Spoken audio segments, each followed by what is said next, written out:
Bonjour à tous, bienvenue pour cette nouvelle vidéo. Aujourd'hui on se retrouve pour un petit tour de mes aquariums. On va commencer par le nano 20 litres, puis le bac communautaire 80 litres, et enfin l'aquarium marin, le nano reef. Pour commencer, on va se focaliser sur les nouveautés, ici dans ce nano 20 litres. La Nubia Nana que vous pouvez apercevoir à gauche, qui se porte bien, qui a commencé à faire des feuilles. Je sais que certains m'ont dit que ça poussait plus mal dans le substrat.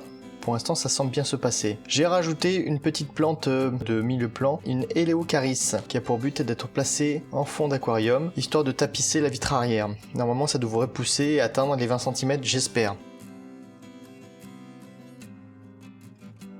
Premier plan, mes plantes gazonnantes, et vous voyez, dès qu'il y a un petit truc qui dépasse, je le coupe et j'essaye de le repiquer. Et pour l'instant, ça a l'air de prendre. Mon objectif, c'est que ça puisse faire un gazon d'avant-plan. Mes boules, j'ai bien pris en compte qu'il fallait que je les essore, enfin que je les nettoie. Ce sera chose faite la prochaine fois, pas de souci. Là, si vous voyez une petite pellicule blanche, c'est en plantant ma dernière plante que j'ai piqué dans une boule d'engrais qui, depuis que j'ai fait la mise en œuvre, n'est toujours pas dissoute. Et donc du coup, cette boule d'engrais a foutu le bordel dans mon aquarium. Là, le Neritina au premier plan, il va commencer à s'enterrer. J'ai fait une petite expérience récemment, c'est-à-dire donner de la salade à manger à mes poissons. Là, j'ai fait chou blanc, si je puis dire. Ils n'en ont pas voulu. J'ai également donné des vers de vase à manger. Ils se sont régalés. Pour parler du bac communautaire, ça se passe plutôt bien. J'ai pris en compte concernant la Nubia Nana. Je l'ai sorti du manado et je l'ai glissé dans la racine de mangrove. Mon système CO2 pour l'instant est à l'arrêt parce que je viens de changer la bouteille. Ça fait 30 jours, salut petit pote, comment ça va? Mon système CO2, je vous en parlerai un peu plus dans les détails dans un vlog qui sera consacré. Le gourami, alors lui le gourami, il m'a fait quelque chose d'exceptionnel. Quand j'ai mis les plantes flottantes, il a eu une montée d'hormones et il a constitué un nid de bulles. Il a tout le temps été derrière le filtre dans un coin, et voilà le nid de bulles qui m'a constitué. Donc il s'est pas mal énervé, il a défendu le territoire. Il a ramené pas mal de feuilles qui traînaient, histoire de construire son nid. Nid qu'il a vaillamment gardé dès qu'il y avait un intrus qui s'approchait, et on va voir tout à l'heure qu'il aura aussi tendance à chasser sa femelle. Alors ce comportement a duré 1 à 2 journées, pas plus, et ensuite le nid de bulles s'est arrêté de lui-même. Sachant que la reproduction des gouramis en aquarium est quand même assez délicate. Et vu le monde que j'ai dans le bac, ça m'étonnerait qu'il puisse avoir la tranquillité pour faire ça. En tout cas, il s'est pas mal excité et il a pas mal bossé. Il a refait 2 fois son nid de bulles et maintenant il s'est arrêté, il n'y a plus de bulles du tout. J'ai pu enlever toutes les feuilles, tout l'amas de feuilles qu'il m'avait mis. Il m'avait mis un beau bordel. En tout cas, c'était un comportement intéressant à observer. Et là, en observation, les platis qui étaient curieux, qui venaient souvent, donc du coup, il était obligé de faire un peu le ménage là-dedans. Et de temps en temps, il allait mettre un coup de saton à sa femelle. Un coup de saton gentil, bien sûr.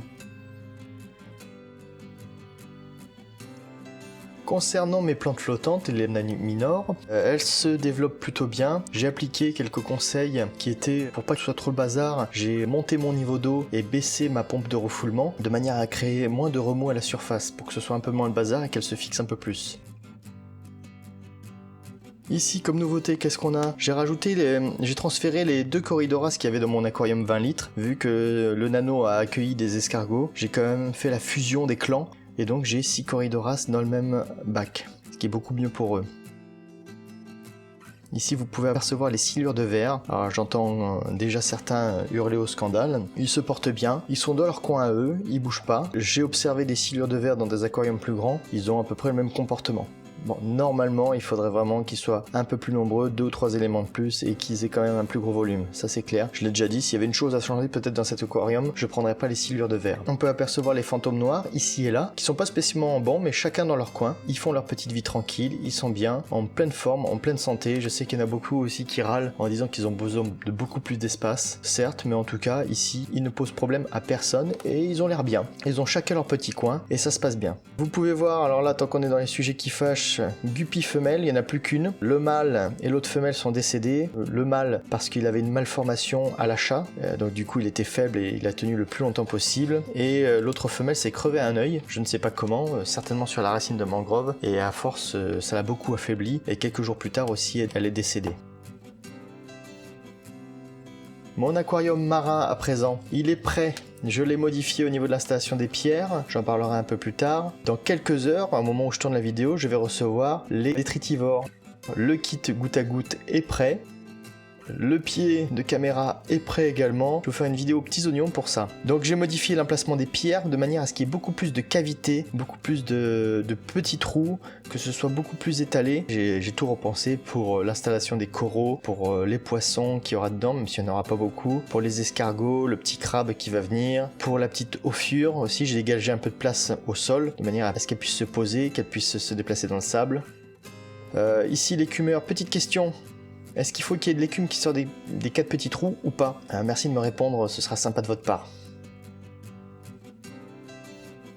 Voilà, ce tour de mes aquariums est terminé, j'espère que ça vous aura plu. Je vous dis à la prochaine pour la prochaine vidéo, l'introduction des détritivores dans l'aquarium marin. N'oubliez pas de vous abonner, mettre un pouce bleu, et je vous dis à la prochaine, ciao!